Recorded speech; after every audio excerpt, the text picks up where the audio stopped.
Mapagpalang araw po sa mga kababayan natin at eto, magandang balita po sa mga kababayan nating OFW dahil po tuloy-tuloy po ang serbisyong hatid alagang OWA dyan po sa Dubai. At ito po ang mga kababayan nating nagpatotoo na kung gaano kabilis at kung ano-ano mga serbisyong hatid ng OWA. Atin pong panoorin ang naganap na registration dyan sa OWA, Dubai.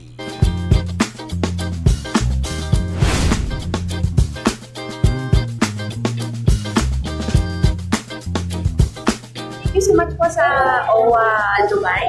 Napaka-organized po ng caravan. Napaka-organized po. Ang bilis-bilis ko po.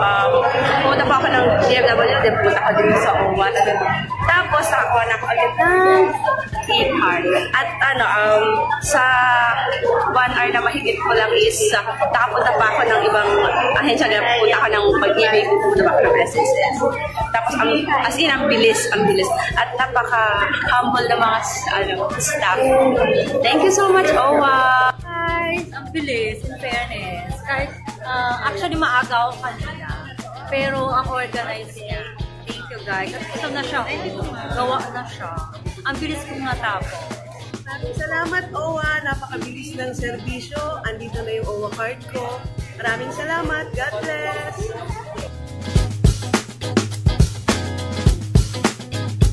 Naku, ayan po mga ka-alright sa mga kababayan natin po. Ayan po, 958 freebies given.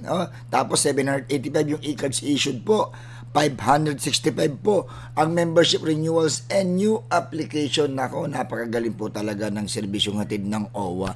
So ano pang inaantay nyo mga kababayan ko, i-share nyo po ito at para malaman din po ng ating mga kababayang OFW sa mga pamilya po dyan na kung ito po ay napanood po ninyo at yung mga kababayan naman natin ay busy. Alam naman natin sa ibang bansa busy po ang ating mga kababayang OFW dahil po sa araw-araw na nagtatrabaho po yung mga yan.